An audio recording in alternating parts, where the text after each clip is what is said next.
Hello students, आप है problem number 2 के पार्ट 2 में। लास्ट लेक्चर में हमने कंप्लीट किया था प्रॉब्लम नंबर 2 का पार्ट 1, जिसमें हमने सिर्फ पहली एडजस्टमेंट को कंप्लीट किया था क्लोजिंग स्टॉक की।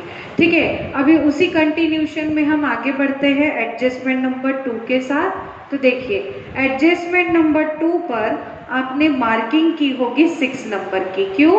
क्योंकि इससे रिलेटेड पॉइंट आपको इंपॉर्टेंट पॉइंट नंबर 6 में दिया है। पढ़ते हैं। Jagan has withdrawn goods worth ₹600 for his personal use. मतलब देखिए, जगन कौन है? हमारा पार्टनर है, बराबर। और अगर पार्टनर दुकान से गुड्स लेकर जाते हैं पर्सनल यूज के लिए, तो उसे कहा जाता है गुड्स ड्राइंग। मतलब हमारे जो पार्टनर है, अगर उनका दुकान है किराने का, तो अगर वो किराना लेने अब बाहर ना जाते हुए अपने ही दुकान से किराना उन्होंने ले लिया और घर लेकर चले गए पर्सनल यूज के लिए, तो इसे हम क्या कहेंगे? गुड्स ड्राइंग कहेंगे। बिल्कुल उसी तरह अगर हम बिजनेस से कैश लेते हैं पर्सनल यूज के लिए, तो उसे कहा जाता है कैश ड्राइंग। ठीक है, तो अभी देखो, एक चीज ध्यान में रखना, ड्राइंग ये 2 प्रकार की रहेगी। एक कैश ड्राइंग रहेगी, दूसरी गुड्स ड्राइंग रहेगी, बराबर है। एक और चीज ध्यान में रखना कि कैश ड्राइंग हमेशा आपको यहाँ ऊपर ट्रायल बैलेंस में मिलेगी। ठीक है, ऊपर ट्रायल बैलेंस में आपको कैश ड्राइंग हमेशा मिलेगा और गुड्स ड्राइंग हमेशा आपको नीचे एडजस्टमेंट में देंगे। ठीक है, तो इनके भी कुछ जगह फिक्स होती है कि कैश ड्राइंग हमेशा हमें ट्रायल बैलेंस में ही मिलेगा, मतलब उसकी एक ही एंट्री करनी पड़ेगी। गुड्स ड्राइंग हमेशा हमें एडजस्टमेंट में मिलेगा, तो उसकी हमें 2 एंट्री करनी पड़ेगी। तो अब एंट्री कैसे करना है? तो देखो, आपने मार्किंग की होगी 6 नंबर की, तो जाइए आप मार्किंग के तरफ। पॉइंट नंबर 6 निकालो इंपॉर्टेंट पॉइंट्स का। देखिए वहां पे क्या बोला है, ड्राइंग दिया है कैश ड्राइंग और गुड्स ड्राइंग। हम बात कर रहे हैं गुड्स ड्राइंग की, तो देखो वहां पे गुड्स ड्राइंग की एंट्री क्या दी है? ट्रेडिंग अकाउंट क्रेडिट साइड और कैपिटल अकाउंट डेबिट साइड। मतलब ये जो 600 रुपए जगन ने अपने पर्सनल यूज के लिए गुड्स विड्रॉ किए हैं बिजनेस से, उसकी हमें 2 एंट्री करनी पड़ेगी। हम उसे क्या मानेंगे? गुड्स ड्राइंग मानेंगे। और कितनी एंट्री करेंगे? 2 एंट्री। कहाँ कहाँ पर? एक ट्रेडिंग अकाउंट में क्रेडिट साइड। ट्रेडिंग में क्रेडिट इसलिए लिखते हैं क्योंकि आपने इसके पहले पढ़ा है कि आने वाली गुड्स ये डेबिट होती है और जाने वाली गुड्स ये क्रेडिट होती है। आपके दुकान से गुड्स बाहर जा रही है, इसलिए क्रेडिट में लिखेंगे, लेकिन आपको यहाँ पे पहले 3 लाइन छोड़ देना क्योंकि हमें सेल्स लिखना पड़ता है, इसलिए तो 3 लाइन छोड़ने के बाद फिर लिखना goods drawing by Jagan. Goods drawing by Jagan amount रहेगी 600 रुपीज। अमाउंट रहेगी 600 रुपीज। लिखा? ठीक है, अब इसकी सेकेंड एंट्री हम कहाँ करेंगे? कैपिटल अकाउंट में डेबिट। तो देखिए, आपने कैपिटल में डेबिट जीडी लिखा होगा, गुड्स ड्राइंग पहले से लिख के रखा है ना, तो अब उस जीडी में हमें लिखना है अमाउंट। तो ये जगन का कॉलम है, तो जगन में हम लिखेंगे 600 और मगन ने कुछ भी विड्रॉ नहीं किया, इसलिए मगन के कॉलम में डैश दे देंगे। समझ गए? अभी हमने क्या पढ़ा? Goods drawing. गुड्स ड्राइंग हमेशा कहाँ मिलेगा? एडजस्टमेंट में। और एडजस्टमेंट में होने के कारण कितनी एंट्री? 2 एंट्री। कहाँ कहाँ पर? ट्रेडिंग अकाउंट में क्रेडिट और कैपिटल अकाउंट में डेबिट, जीडी के सामने। समझ गए? चलो अभी आगे बढ़ते हैं। Uninsured goods worth ₹5,000 were destroyed by fire. अभी ये अनइंश्योर्ड गुड्स क्या होता है ये समझो। पहले इंश्योर्ड गुड्स, अनइंश्योर्ड गुड्स क्या होता है, इसके बारे में हम एक एग्जाम्पल देखते हैं। ठीक है, उसके बाद फिर आपको जो पूछा है उसने, उसके बारे में सोचेंगे कि आगे जाके हमें क्या करना है। ठीक है। अभी आगे बढ़ते हैं। देखो, आप मूवी देखते हो क्या? हाँ, देखते हो। अच्छा, तो आप मूवी देखते हो तो अभी मेरे ख्याल से 1-1.5 साल पहले एक मूवी आई थी, ओ माय गॉड। देखा होगा ना? ओ माय गॉड में वो कांची भाई वगैरह होता है, फिर अचानक उसके दुकान पे क्या पड़ जाता है, भूकंप आ जाता है और उसी की दुकान डिस्ट्रॉय होती है। लेकिन वो ज़्यादा टेंशन में नहीं रहता। क्यों? क्योंकि वो कहता है नहीं, मैंने इंश्योरेंस निकाला हुआ है, मतलब अगर मेरे गुड्स डिस्ट्रॉय भी होते हैं तो मैंने उन पूरे दुकान का इंश्योरेंस निकाल के रखा है, तो मुझे इंश्योरेंस कंपनी से पैसे मिल जाएंगे। ठीक है, तो ये जो आपने अभी सुना, इंश्योरेंस कंपनी का नाम, फिर वो उस पर क्लेम करता है। ठीक है, बिल्कुल वो ही सेम चीज यहाँ पर भी हम अभी देखेंगे। तो मान लो कि आप दुकान के मालिक हो। ठीक है, मान के चलो कि आप कौन हो? दुकान के मालिक हो, और आपके गोडाउन में अभी 10,000 रुपए के गुड्स रखे हैं। आपके गोडाउन में 10,000 रुपए के गुड्स रखे हैं। आप कौन हो? मालिक। और आपके गोडाउन में कितने हजार के गुड्स रखे? 10,000 के। ठीक है, अब एक दिन अचानक आपके गोडाउन में आग लग जाती है। हो सकता है कि आपने लगाई हो सकता है कि आपके कोई बिजनेस राइवल ने लगाई हो। ठीक है, या फिर अपने आप लग गई भाई। ठीक है, तो 10,000 रुपए के गुड्स गोडाउन में रखे हैं और जल गए आग लगने के कारण। अब आग लगाई भी जाती है, कभी कभी लग भी जाती है। ठीक है, तो कुछ भी हो, आग तो आग है भाई, गुड्स तो जला कर लेके चली गई। तो आपके गोडाउन में ये जो 10,000 के गुड्स रखे थे वो पूरे के पूरे डिस्ट्रॉय हो गए, जल गए। ठीक है, फिर आप आ गए टेंशन में कि अरे इतना 10,000 रुपए का माल है, पूरा जल गया, अब इतना नुकसान की भरपाई कैसे? लेकिन अगर आप समझदार होंगे, वैसे होंगे ही, चांसेस कम है पर हो सकता है, तो अगर आप समझदार होंगे तो आपने आपके दुकान का इंश्योरेंस निकाल के रखा होगा। ठीक है, तो इंश्योरेंस कैसा? तो अगर कभी भी एक्सीडेंट होता है या फिर कभी भी कुछ भी नुकसान होता है तो इंश्योरेंस कंपनी उसका पैसा भरपाई कर। तो अभी ऐसा है कि अगर आपने इंश्योरेंस निकाला होगा तो आप क्या करेंगे? ठीक है, ये जो 10,000 रुपए के गुड्स जल गए हैं ना, ठीक है, हम इंश्योरेंस कंपनी के पास जाएंगे और वहां पे क्लेम ठोक देंगे। क्लेम मतलब दावा करना। ठीक है, तो आपने वो पॉलिसी के कागज लिए होंगे। इंश्योरेंस निकालना मतलब ऐसा रहता है कि इंश्योरेंस कंपनी में जाके वो आपको एक कागज बना के देता है जिसको पॉलिसी कहा जाता है। उसमें टर्म्स एंड कंडीशंस लिखे होते हैं और वो इंश्योरेंस का पैसा, मतलब जिसको हम प्रीमियम कहते हैं। ठीक है, अगर आपने या फिर आपके दुकान की इंश्योरेंस कंपनी मतलब इंश्योरेंस निकाला होगा तो इंश्योरेंस कंपनी को आपको प्रीमियम देना पड़ता है। अब वो चाहे पर मंथ हो, पर ईयर हो, हाफ ईयर हो या क्वार्टरली हो। ठीक है, वो डिपेंड करता है कि हमें किस हिसाब से आगे इंश्योरेंस प्रीमियम भरना है, तभी इंश्योरेंस कंपनी आपको क्लेम देती है। ठीक है, अब ऐसा है कि अगर आपने पॉलिसी निकाली होगी तो आप वो पॉलिसी का कागज लेकर कहाँ जाओगे? इंश्योरेंस कंपनी के पास, और कहोगे कि देखिए हमारे गोडाउन में कल रात को आग लग गई, 10,000 रुपए के गुड्स जल गए थे, पूरा जल के खाक हो गया, कुछ भी हमारे काम में नहीं आ रहा है, तो आप इसकी नुकसान भरपाई करके दो। आप इंश्योरेंस का वो पॉलिसी लेकर क्यों गए? क्योंकि आपने वो पॉलिसी निकाली थी, आप उसके पीछे प्रीमियम भी भरते हो, तो अगर आगे जाके नुकसान होता है तो उसका पैसा भी तो इंश्योरेंस कंपनी देगी ना। तो आप वहां पे चले गए, फिर इंश्योरेंस कंपनी से सारी बात हो गई और वहां के एक ऑफिसर ने कहा कि देखिए हम साइट विजिट करने के लिए आपके पास हमारे ही तरफ का एक ऑफिसर भेजेंगे। वो पहले चेक करेगा कि सच में गोडाउन में आग लगी है क्या, सच में गोडाउन में 10,000 के गुड्स थे क्या आप हमको उल्लू बना रहे हो, है कि नहीं। तो आप घर आ गए, दूसरे दिन इंश्योरेंस कंपनी से एक ऑफिसर आया, कहाँ पर, आपके गोडाउन को विजिट करने के लिए।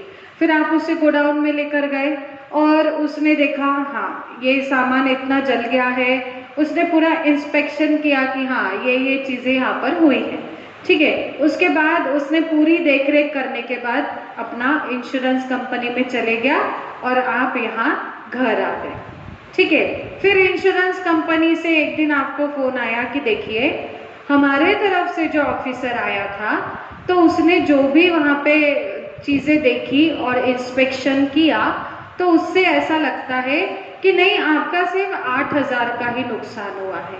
और एक चीज हमेशा ध्यान में रखना, इंश्योरेंस कंपनी जितना नुकसान होता है ना, मतलब आप बोल दोगे कि मेरे 10,000 के गुड्स वहां थे और जल गए तो आप 10,000 दो, तो इंश्योरेंस कंपनी कभी पूरा पैसा नहीं देती, ये उनका रूल है। वो कहता वो रेशो वगैरह कुछ बिठाते हैं, उसका वो आगे जब आप बीकॉम लेवल पर पहुंचोगे तब वो एवरेज क्लॉज वगैरह आता है, तब वो उसकी बात हो गई। हमें सिर्फ इतना ध्यान में रखना है कि इंश्योरेंस कंपनी कभी भी आपको पूरा पैसा नहीं देती, ठीक है, वो कुछ ना कुछ आपको कम देगी। तो उसके जो ऑफिसर आया, उस ऑफिसर ने कहा कि देखो इस 10,000 में से हम आपको 8,000 रुपए का इंश्योरेंस क्लेम कर देते हैं, मतलब आपको इंश्योरेंस कंपनी से 8,000 रुपए मिल गए। आपको लगता है कि आपके गोडाउन में गुड्स थे 10,000 के, तो 10,000 रुपए के गुड्स जल गए, ठीक है, लेकिन उस 10,000 में से आपके सामने ही इंश्योरेंस कंपनी ने क्या किया, आपको क्लेम दे दिया कितने हजार का, 8,000 का, मतलब आपका लॉस जो है वो उतने से कवर हो गया, बराबर। मतलब अभी अगर हम बात करें तो 10,000 के गुड्स जले जिसमें से 8,000 रुपए आपको इंश्योरेंस क्लेम मिला, तो 2,000 रुपए क्या है आपका टोटली लॉस है। इसके पैसे आपको मिले क्या, नहीं, लेकिन गुड्स तो जल गए तो टोटली क्या हो गया, लॉस हो गया। ये कब की बात कर रहे हैं हम, अगर आपने इंश्योरेंस निकाला होता तो मुझे बताइए आपको ये समझ गया। देखिए बिल्कुल शॉर्ट में 1 मिनट में बता देती। आपके गोडाउन में 10,000 के गुड्स रखे थे, अचानक एक दिन आग लग गई या लगाई गई और गुड्स जल गए। आपने इंश्योरेंस कंपनी से इंश्योरेंस निकाल के रखा था दुकान का, इसलिए आप वो पॉलिसी का पेज लेकर इंश्योरेंस कंपनी के पास गए, उन्हें कहा कि हमारा इतना नुकसान हुआ है। फिर उस इंश्योरेंस कंपनी से एक ऑफिसर आपके गोडाउन में आता है, सारी चीजों को चेक करता है और चेक करने के बाद आपको कहता है कि ये लो 8,000 रुपए हम आपको क्लेम देते हैं, मतलब 8,000 रुपए से आपका नुकसान हम भरपाई कर देते हैं, ठीक है। लेकिन आपके नॉलेज में तो पता है 10,000 के गुड्स थे जिसमें से 8 तो मिल गए, उतना लॉस रिकवर हुआ, लेकिन ये 2,000 तो टोटली लॉस है, ठीक है। तो अगर ऐसा आपको कुछ दिया जाता है, अगर आपको एडजस्टमेंट में बोला जाए कि 10,000 रुपए की गुड्स जल गई जिसमें से इंश्योरेंस कंपनी ने 8,000 दिए हैं, तो ऐसे केस में आपको 3 एंट्रीज करनी पड़ती है, ठीक है। तो ये जो 10,000 के गुड्स जल गए, ठीक है, गुड्स बर्न बाय फायर, तो ये हम लिखेंगे ट्रेडिंग अकाउंट में क्रेडिट साइड। क्यों, क्योंकि हमारे गोडाउन में गुड्स रखी थी, जल गई है, वो काम में आने वाली है क्या, नहीं, और हमारे पास से गुड्स चली गई है कि नहीं, भले ही नुकसान हुआ, यूज नहीं कर सकते, लेकिन हमारे गोडाउन से तो चली जाएगी, इसलिए उसे लिखेंगे हम ट्रेडिंग अकाउंट में क्रेडिट साइड, ठीक है। फिर जो इंश्योरेंस कंपनी से हमें पैसा मिलता है उसकी हम एंट्री करते हैं असेट साइड पर, उसे लिखा जाता है असेट साइड। और फिर ये जो 2,000 बचते हैं हमें इसको लिखना पड़ता है प्रॉफिट एंड लॉस अकाउंट में debit side, profit and loss account debit side. समझ गए, क्लियर हुआ। ये हो गई एक बात, कब की, कि जब मैंने इंश्योरेंस कंपनी से पॉलिसी निकाली होगी तब की। ठीक है, तो ये स्टोरी समझने के बाद हम चलते हैं इंपॉर्टेंट पॉइंट नंबर 16 पर। देखो 16 नंबर का टेबल है, उस 16 नंबर के टेबल पर आप देखो पॉइंट नंबर 6, 16 नंबर का टेबल, उसमें देखना पॉइंट नंबर 6। देखो क्या बोला है, goods of ₹10,000 destroyed by fire but insurance company expected the claim of ₹6,000। अब यहाँ 6,000 है, मैंने यहाँ 8,000 लिखा, तो अब इसकी एंट्री क्या होगी? तो मैंने जो अभी आपको ये समझाया वही वहां पे लिख कर दिया है। On the credit side of trading account ₹10,000, मतलब इस 10,000 की एंट्री कहाँ होगी? ट्रेडिंग में क्रेडिट। फिर ऑन द असेट साइड ₹6,000, तो मैंने यहाँ 8,000 लिया है। तो जो भी इंश्योरेंस कंपनी से मिलेगा उसे हम कहाँ लिखेंगे? असेट पर लिखेंगे। और जो 4,000 रुपए का वहां पे नुकसान हुआ है, हमारे यहाँ जो 2,000 का नुकसान हुआ है वो हम कहाँ लिखेंगे? P&L अकाउंट में डेबिट साइड। हो गया यहाँ तक? अब आगे बढ़ते हैं। अब मैं लेती हूँ कलर पेंट। ठीक है, बिल्कुल 2 मिनट में समझ जाएगा ये पॉइंट। अब मान लो कि आपके गोडाउन में आग लगी है, 10,000 के गुड जल गए, लेकिन अब चेंज ऐसा कि आपने इंश्योरेंस ही नहीं निकाला था। मतलब आप उतने समझदार नहीं हो, आपको लगता है क्या इंश्योरेंस कंपनी को फालतू का पैसा खिलाना, इसलिए इंश्योरेंस ही नहीं निकाला। तो मुझे बताओ कि ऐसे समय में आप इंश्योरेंस कंपनी के पास जाओगे क्या क्लेम करने के लिए? बोलो बोलो, जाओगे क्या? नहीं जाओगे। मतलब 10,000 रुपए के गुड्स जल गए, आपको ये जो 8,000 दिख रहे हैं फिर इंश्योरेंस कंपनी से नहीं मिलेगा। मतलब टोटल लॉस कितना हुआ? इस 2,000 के जगह 10,000, मतलब 10,000 के गुड जल गए, इंश्योरेंस नहीं निकाला था, इसलिए क्लेम का तो सवाल ही नहीं उठता, और 10,000 का हमें क्या हो जाएगा? लॉस हो जाएगा। तो ऐसे केस में जब हम इंश्योरेंस नहीं निकालते और हमारे गोडाउन को आग लग जाती है, तो ऐसे केस में इसकी 2 एंट्री होती है। एक होती है 10,000 की ट्रेडिंग अकाउंट में क्रेडिट साइड, और फिर वो 10,000 पूरा का पूरा लॉस है, इसलिए प्रॉफिट एंड लॉस अकाउंट में डेबिट साइड। तो आपके सामने 16 नंबर का टेबल होगा, तो उस 16 नंबर के टेबल में पॉइंट नंबर 5 देखो क्या बोला है, uninsured goods of ₹10,000 destroyed by fire. अगर 10,000 रुपए के गुड जले और वो अनइंश्योर्ड है तो उसकी कितनी एंट्री? 2। कहां कहां पर? ट्रेडिंग अकाउंट में क्रेडिट साइड और प्रॉफिट एंड लॉस अकाउंट में डेबिट साइड। ठीक है, तो अभी के केस में देखो क्या है, निकालो, वापस आओ प्रॉब्लम पर। Problem number 2, adjustment number 4। क्या बोला है बेटा एडजस्टमेंट नंबर 4 में? कि 4,000 रुपए के गुड जल गए लेकिन अनइंश्योर्ड थे। अब अनइंश्योर्ड है इसलिए कितनी एंट्री? 2 एंट्री। कहां कहां पर? ट्रेडिंग में क्रेडिट और प्रॉफिट एंड लॉस अकाउंट में डेबिट। तो ट्रेडिंग में क्रेडिट लिखो, goods burn by fire. Goods burn by fire कितना है? देखो तो अमाउंट है 5,000 रुपए, 5,000 rupees. Goods burn by fire 5,000 rupees लिखा। और इसकी सेकेंड एंट्री हम करेंगे प्रॉफिट एंड लॉस में डेबिट। ये आपका प्रॉफिट एंड लॉस अकाउंट, ये उसका डेबिट साइड। यहां लिखना गुड्स बर्न बाय फायर। देखो कुछ चीजें मैं यहाँ शॉर्टकट में इसलिए लिखती हूँ क्योंकि जगह नहीं रहती है, और अगर लिख दिया तो वो बहुत ऐसा ब्लरी दिखेगा आपको, इसलिए मैं शॉर्ट में लिखती हूँ, लेकिन आपको पूरा अच्छे से लिखना है। Goods burn by fire 5,000। ठीक है, लेकिन अच्छा ये लिखकर हो गया आपका।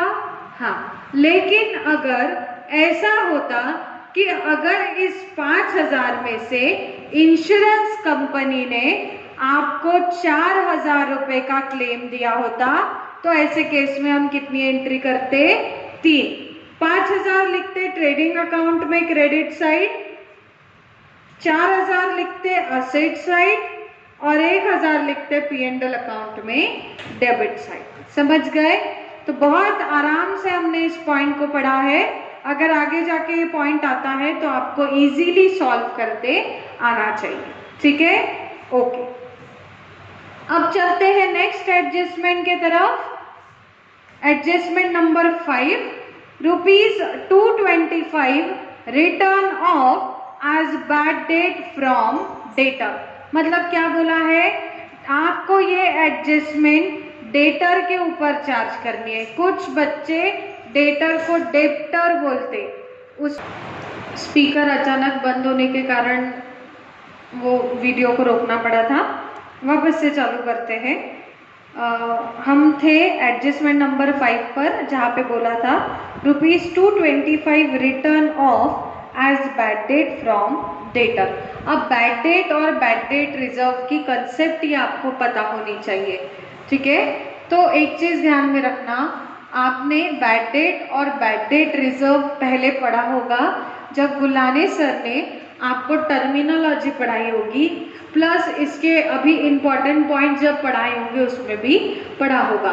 तो डेटर के ऊपर चार्ज होने वाले 2 आइटम, बैड डेट और बैड डेट रिजर्व, जिसको हम शॉर्टकट में कहते हैं BD मतलब बैड डेट, BDR मतलब बैड डेट रिजर्व।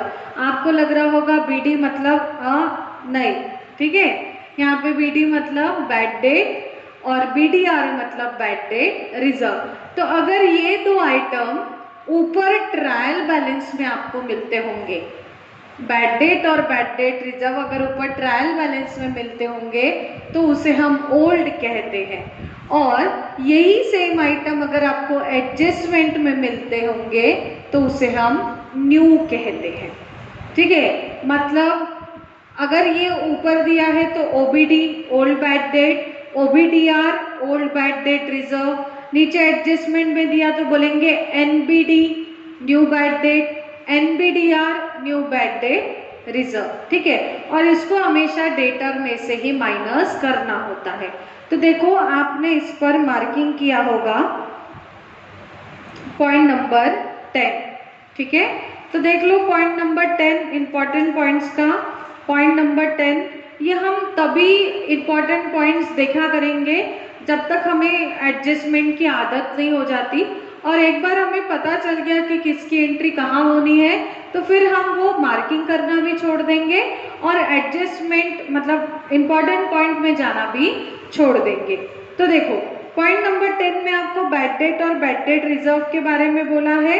तो देखिए राइट साइड का पढ़ो डायरेक्ट, क्या बोला है, if bad debt and bad debt reserve is given in the adjustment it will be called new and there will be only 2 entries। Bad debt और bad debt reserve अगर adjustment में दिया तो उसे न्यू कहा जाता है, और कितनी एंट्री होगी, 2 एंट्री होगी। कहाँ पर, एक एसेट साइड, दूसरा प्रॉफिट एंड लॉस अकाउंट में डेबिट साइड। तो ये एक्चुअली एडजस्टमेंट डेटर के ऊपर चार्ज होती है। तो देखो आपको प्रॉब्लम में डेटर दिया है क्या, चेक करो, हाँ दिया है, लेकिन वो भी ऐसे आपको दिया है कि ट्रायल बैलेंस में आपको यहाँ डेटर एंड क्रेडिटर दिया है। डेबिट साइड अमाउंट दी है 20,000 और क्रेडिट साइड में अमाउंट दी है 10,000। तो अब सवाल ये उठता है कि डेटर कौन सा और क्रेडिटर कौन सा, क्यों, क्योंकि ये पूरा एक लाइन में दिया है, बराबर। तो ऐसा समझना कि जो आइटम डेबिट में है उससे हम डेटर कहते हैं, और जो आइटम क्रेडिट में है उसे हम क्रेडिटर कहेंगे। मतलब डेबिट वाला डेटर और क्रेडिट वाला क्रेडिटर। अब कुछ लोग इसे डेप्टर भी बोलते, ठीक है, आपको आदत होती है, डेटर नहीं डेप्टर, क्यों, क्योंकि उसमें बीच में बी आ गया इसलिए डेप्टर। तो डेप्टर उसका प्रोनाउंसिएशन नहीं है, उसे डेटर्स कहा जाता है, वहां पे बी साइलेंट होता है। ठीक है, तो डेबिट वाला डेटर, क्रेडिट वाला क्रेडिटर। तो हमने ये 20,000 की क्या करनी है, एंट्री करनी है। कहाँ पर? तो डेटर मुझे बताओ आप कहाँ लिखते हो? बैलेंस शीट में एसेट साइड। तो बैलेंस शीट के एसेट पर हम लिखेंगे डेटर और अमाउंट को अंदर ही लिखेंगे 20,000, अंदर ही लिखना, डेटर को अंदर लिखना 20,000। फिर अब इसमें से सबसे पहले माइनस होता है एनबीडी, उसके बाद माइनस होता है एनबीडीआर। तो यहां से माइनस करो एनबीडी न्यू बैड डेट। तो देखो आपको प्रॉब्लम में क्या दिया है, ₹225 written off as bad debt, मतलब नीचे दिया है बैड डेट बोला है, मतलब वो न्यू बैड डेट होगा और क्या करेंगे हम उसे माइनस करेंगे। तो यहां से माइनस होगा 225, करो माइनस। और एक चीज मैं आपको बता दूं, आप अभी 11th में हो, ठीक है, आपको 11th और 12th में कैलकुलेटर का यूज करना अलाउड नहीं है, ठीक है, कैलकुलेटर का यूज अलाउड करना नहीं है, समझ गए? मतलब क्या कि आप बिल्कुल भी घर बैठ के चीटिंग नहीं करोगे, नहीं तो चले बाजू में कैलकुलेटर का यूज करते हैं, ऐसे करना नहीं। तो 20,000 में से 225 माइनस करोगे तो आपको मिल जाएगा 19,775 बराबर। फिर उसमें से हम माइनस करते हैं एनबीडीआर, जिसे बोला जाता है न्यू बैड डेट रिजर्व किया। अब यहाँ पे कर देंगे डैश, क्यों? क्योंकि एडजस्टमेंट में नहीं दिया है, और अमाउंट को ले जाएंगे बाहर 19,775 रुपीज। ठीक हो गया। अब एक चीज, ये जो एनपीडी है ये कहाँ दिया था? नीचे एडजस्टमेंट में, और एडजस्टमेंट में जो भी आइटम आता है उसकी कितनी एंट्री? 2। कहाँ पर? एक तो हमने डेटर में से माइनस किया, अब इसकी सेकेंड एंट्री हम करेंगे प्रॉफिट एंड लॉस अकाउंट में डेबिट साइड, ठीक है। तो प्रॉफिट एंड लॉस अकाउंट में डेबिट लिखते समय हमें बैड डेट की एक कुंडली लिखनी पड़ती है। तो आप बोलेंगे मैडम कुंडली क्या? तो 4-5 आइटम हमें प्लस और माइनस में लिखने पड़ते हैं। तो आप भी मेरे साथ लिखते जाओ। पी एंड एल में डेबिट सबसे पहले लिखना ओबीडी, ओबीडी, फिर प्लस करना उसमें एनबीडी, फिर प्लस करना एनबीडीआर, और फिर उसके नीचे एक लाइन, और यहां एक लाइन छोड़ने के बाद फिर माइनस करना ओबीडीआर, ओबीडीआर। ये हो गई हमारी बैड डेट की कुंडली, इसे हम कुंडली कहते हैं। कैसे है? OBD plus NBD plus NBDR minus OBDR. अगर ऐसे ही टाइम पर आप अभी क्लास में होते, ठीक है, तो बिल्कुल बहुत मजा आती मुझे पढ़ाने में भी, आपको पढ़ने में भी, क्योंकि जब हम इसे एक साथ प्रोनाउंस करते हैं पूरा क्लास, तो पूरा नीचे हमारी क्लास 3rd फ्लोर पे होती है और नीचे ग्राउंड फ्लोर तक हमारी आवाज जाती है, चिल्लाने की नहीं, इसकी पढ़ाई करने की, ठीक है। तो कैसे ध्यान में रखोगे? बोलती जाओ मेरे साथ, OBD plus NBD plus NBDR minus OBDR, ठीक है। अब इसमें से एनबीडी और एनबीडीआर ये आपको मिलेगा एडजस्टमेंट में, वो भी कहाँ पर? ये देखो हमने लिख के रखा है, जिसमें से एनबीडी 225 है, एनबीडीआर क्या है? डैश है। तो वही सेम हमको यहाँ पर भी लिखना है, एनबीडी के सामने 225 और एनबीडीआर के सामने डैश, समझ गए? फिर बचता ओबीडी और ओबीडीआर, ये आपको मिलेगा ऊपर ट्रायल बैलेंस में। तो ट्रायल बैलेंस में देखो, आपको यहाँ मैं बता देती हूँ कि आपके प्रॉब्लम में जो ट्रायल बैलेंस है उसमें डेबिट साइड पर होगा बैड डेट, बैड डेट होगा डेबिट में, और बैड डेट रिजर्व, जिसको कभी कभी आरडीडी भी कहा जाता है, रिजर्व फॉर डाउटफुल डेट्स, तो वो मिलेगा क्रेडिट पर। तो चेक करो ऊपर ट्रायल बैलेंस में बैड डेट है क्या? पहले बैड डेट चेक करते हम, देखते जाओ आपको कहीं बैड डेट दिखता है क्या? हाँ है, कितने रुपए है बैड डेट के? 500 रुपीज। देखो डेबिट में है तो ऊपर ट्रायल बैलेंस में, इसलिए उसको ओ लगा देते ओल्ड का, तो यहाँ लिखेंगे 500। ठीक, फिर आप इसकी टोटल करो तो 5 + 2 ये 7 हो जाता है, 725 हो जाएगा। करेक्ट। अब ओबीडीआर आपको ट्रायल बैलेंस में क्रेडिट मिलेगा, तो देखो ओबीडीआर भी दिया है क्या प्रॉब्लम में, चेक करो, या फिर आरडीडी बोलेंगे। सैलरी है, आपको ओबीडीआर दिया है क्या, चेक करो, या फिर आरडीडी नहीं दिया है, मतलब यहाँ आ जाएगा डैश और बाहर आ जाएगा 725। समझ गए? होगा, धीरे धीरे आदत हो जाएगी। आपको लग रहा होगा कि एकदम से मुझे सब आना चाहिए, तो ऐसा बिल्कुल नहीं होता है। ठीक है, एक चीज ध्यान में रखना, एक छोटा सा एग्जाम्पल बता देती। अगर आपको आपके साथ, आपके घर में आपकी मम्मी के साथ अगर आप खाना बनाते होंगे तो आप रिलैक्स फील करते हो। ठीक है, आपको पता है कि हाँ, फिर अगर आपके मम्मी ने आपको बोला जा बेटा थोड़ा सा ये पापा के लिए रोटी सब्जी बना दो, ठीक है, तो आप एक जन का 2 जन का खाना थोड़ा इजीली बना दोगे। लेकिन अगर एक साथ मैंने बोला जाओ आज जाके 50 लोगों का खाना बनाओ, तो आप बना पाओगे क्या? नहीं। क्यों नहीं? क्योंकि आपकी प्रैक्टिस नहीं है। ठीक है, आपको अभी सिर्फ कम लेवल पे काम करने की आदत है, लेकिन अगर बड़े लेवल पे काम करना है तो उसकी प्रैक्टिस नहीं है। और वो कैसे आएगी? जितना ज़्यादा वो काम को रिपीट करते जाओगे उतना उसमें परफेक्ट होते जाओगे। तो बिल्कुल उसी प्रकार ये फाइनल अकाउंट से जितना आराम से हम डिटेल में पढ़ेंगे, हर एक एडजस्टमेंट को अच्छे से समझेंगे, उतना आसान हमें आगे जाके उसको लगने लगेगा। ठीक है, तो आप बोलेंगे कि मैडम एक साथ सब समझेगा, ऐसा बिल्कुल नहीं, धीरे धीरे आपको सारी कंसेप्ट क्लियर होते जाएगी।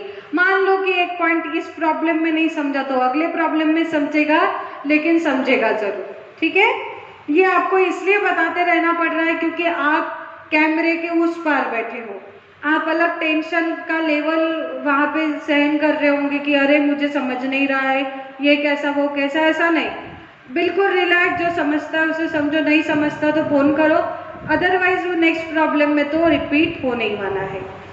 आगे बढ़ते हैं, अभी बैड डेट हो चुका है, फिर दिया आउटस्टैंडिंग सैलरी एंड वेजेस ₹400। अब इसके ऊपर आपने मार्किंग दी होगी टेबल नंबर 13 की, आपने सामने लिखा होगा टेबल नंबर 13। अब आउटस्टैंडिंग के बारे में मैं आपको बता देती हूँ, तब तक के आप एक काम करो, आप टेबल नंबर 13 निकालो और टेबल नंबर 13 में आउटस्टैंडिंग क्या होता है, अनपेड वगैरह की एंट्री क्या होती है, उसको चेक कर लो। ठीक है, तो अभी आपने चेक कर लिया होगा, तो देखो आउटस्टैंडिंग,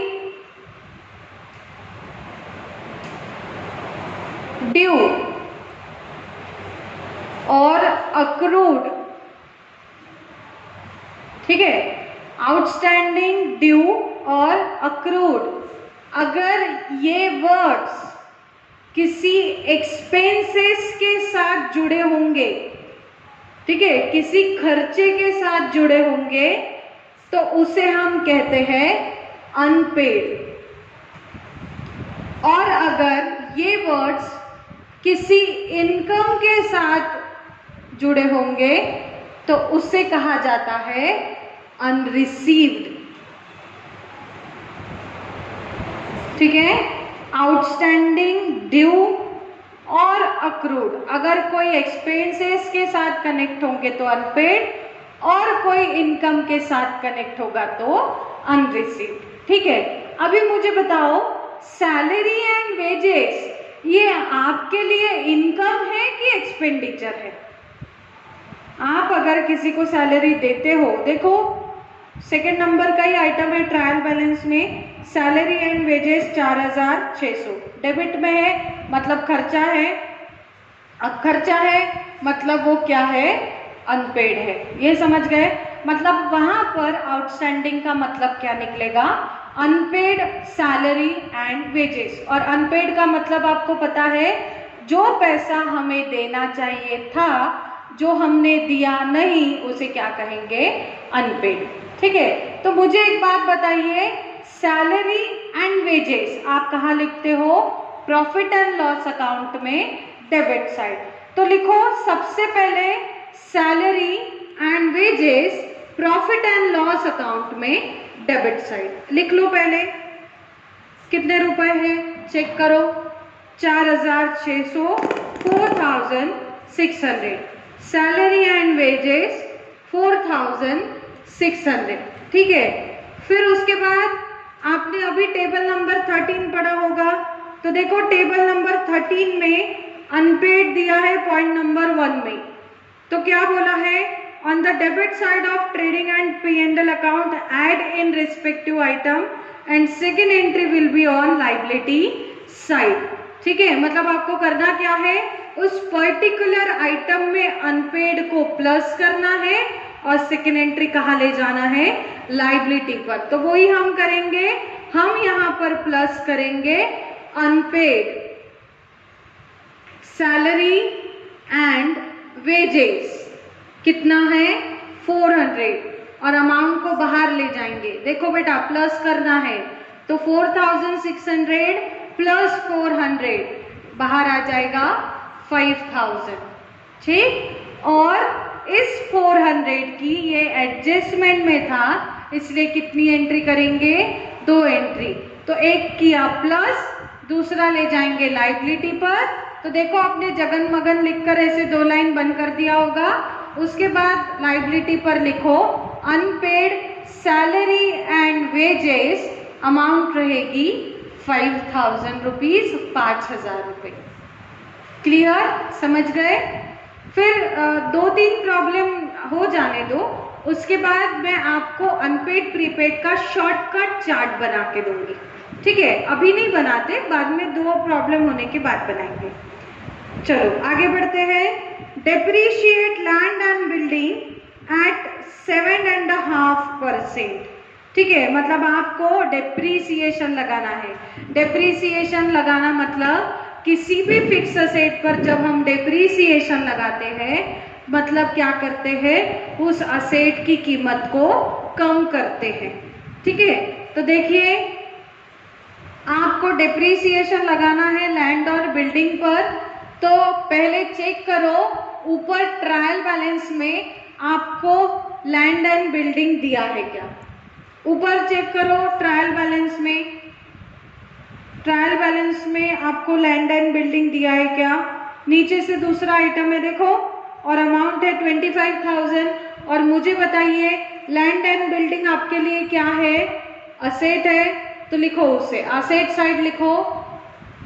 यहाँ बैलेंस शीट पर असेट साइड लिखो लैंड एंड बिल्डिंग, यहाँ लिखो असेट पर लैंड एंड बिल्डिंग, और अमाउंट को अंदर रहने देना, 25,000 को अंदर रहने देना, ठीक है। फिर अब ये 25,000 पर हमें डेप्रीसिएशन लगाना है 7.5% का।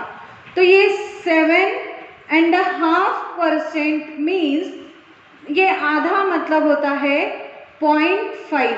ये तो आपको पता होगा ना, 10th पास हुए कि नहीं, मैथमेटिक्स पढ़ा होगा। तो 7.5 होता है, ठीक है। तो आपको 25,000 का 7.5% निकालना है। तो आपको सर ने बताया होगा जब भी परसेंटेज निकालना है तो उस अमाउंट के पहले 2 जीरो कैंसिल कर दो। जिस भी अमाउंट का आप परसेंटेज निकालते हो उसके पहले 2 जीरो कैंसिल कर दो। तो कितना बचा? 250 बचा। अब इसको हम मल्टीप्लाई करेंगे, ठीक है। हमने क्या किया?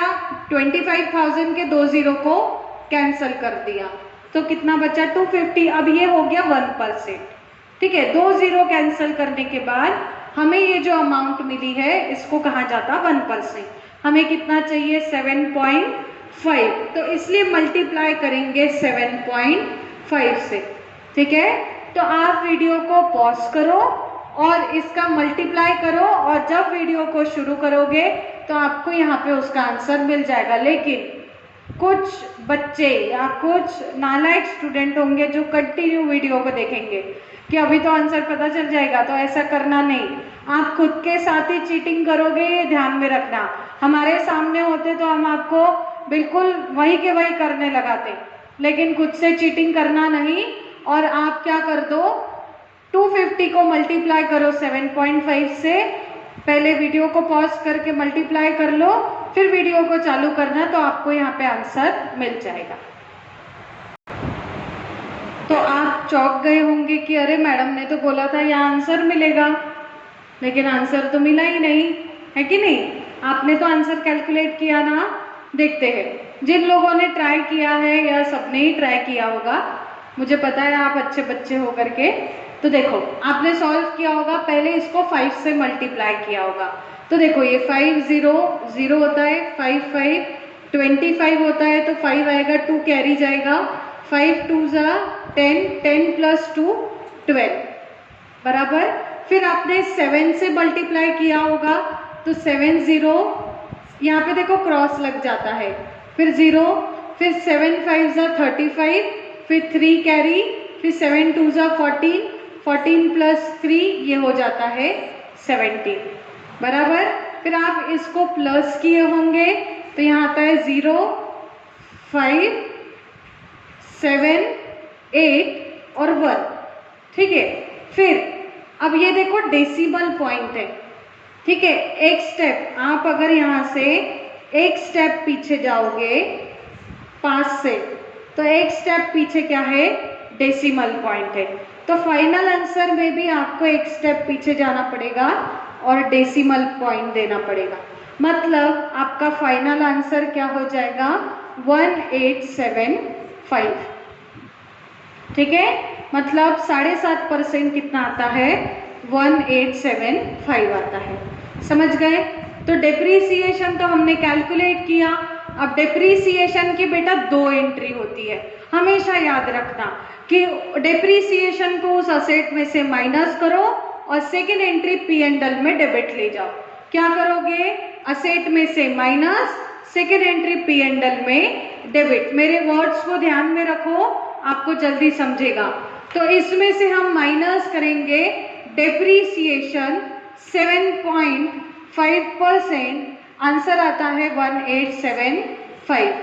करो माइनस, 25,000 माइनस 1875, आंसर मिलेगा 23,125, 23,125, ठीक है।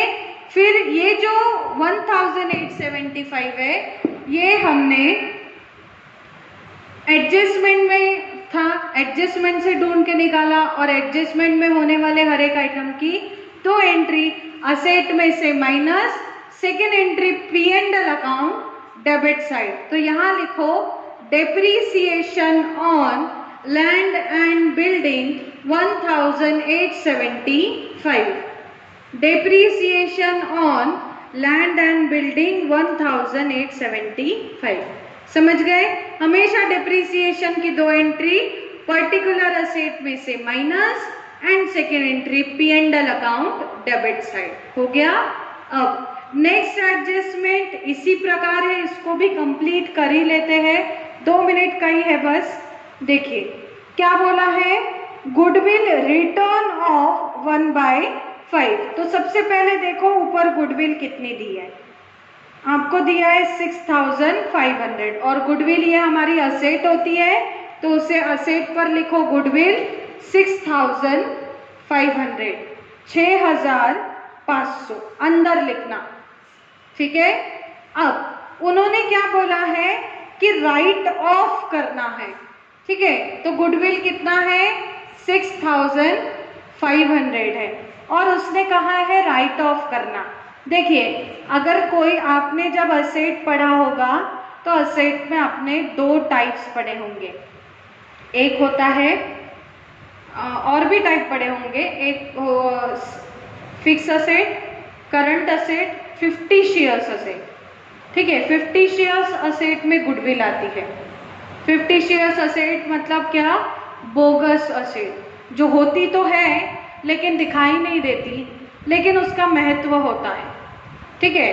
तो ये जो गुडविल है वो आती है फिक्टिशियस असेट में, ठीक है। तो अगर कोई, और ये इंटेंजिबल असेट भी होती है।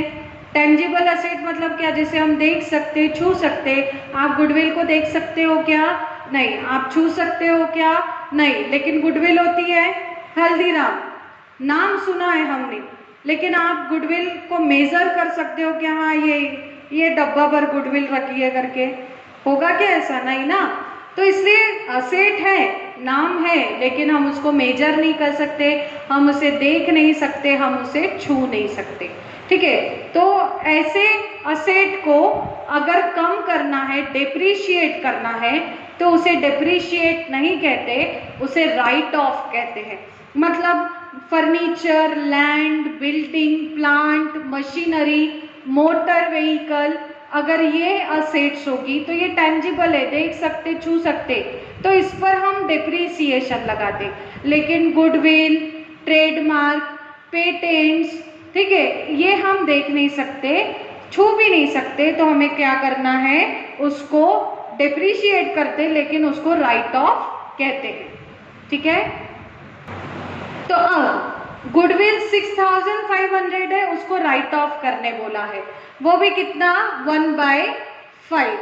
तो इसको करेंगे मल्टीप्लाई, मतलब 6000 मल्टीप्लाई 1 डिवाइडेड बाय 5। करो तो सॉल्व, कुछ नहीं, 5 से डिवाइड करना है, कितना आएगा, 1300, 1300 रुपीज, ठीक है। फिर अब हमें क्या करना है, गुडविल में से वो 1300 माइनस करना है।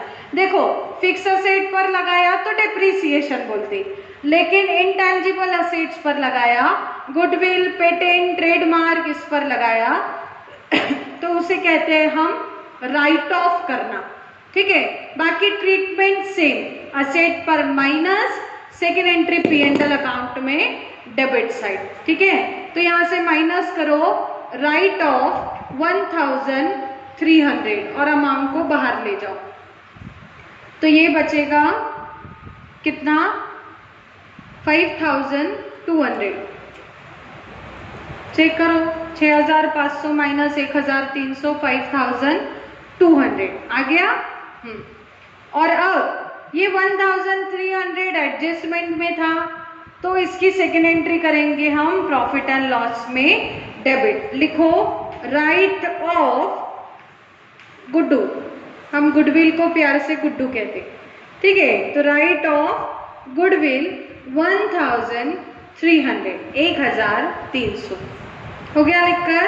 चलो, अब इसी के साथ हमने सारी एडजस्टमेंट को कंप्लीट किया है, तो इस पार्ट में हम प्रॉब्लम को कंटिन्यू नहीं कर सकते, क्योंकि ऑलरेडी आपका वीडियो मेरे ख्याल से 47-48 मिनट का हो चुका होगा, ठीक है। तो एक काम करते हैं कि इस वीडियो को यही स्टॉप करते हैं, और जो आगे का प्रॉब्लम है उसे हम नेक्स्ट पार्ट में कंटिन्यू करेंगे, प्रॉब्लम नंबर 2 का पार्ट 3। लेकिन उसके पहले आपको मैं एक छोटा सा काम देती हूँ कि ये प्रॉब्लम हमने बहुत आराम से पढ़ा है, तो अभी तक अगर आपको कोई डिफिकल्टी आई होगी तो जब भी आप ये वीडियो देख रहे होंगे तो फ़ोन करके पूछ लेना, और एक बार रिवाइज करो। और रिवाइज कैसे करोगे कि देखो, हाँ, ये क्लोजिंग स्टॉक है, हमने 20,000 की एंट्री की, कहाँ की, एक ट्रेडिंग में क्रेडिट की, एक एसेट साइड की। बस आपको देखना है कि आपने कौन सी एडजस्टमेंट की, कितनी एंट्री की, कहाँ कहाँ पर की। ऐसा अगर आप देखोगे अच्छे से तो आपको और कंसेप्ट क्लियर हो जाएगी, ठीक है। तो नेक्स्ट पार्ट शुरू करने से पहले आप पहले एडजस्टमेंट को पढ़ो, कौन से एडजस्टमेंट की कहाँ कहाँ एंट्री हुई है उसको चेक करो, फिर उसके बाद इसी प्रॉब्लम का पार्ट 3 जब आप ओपन करेंगे तो हम ट्रायल बैलेंस को खत्म करेंगे और फिर प्रॉब्लम को टैली करेंगे। ओके।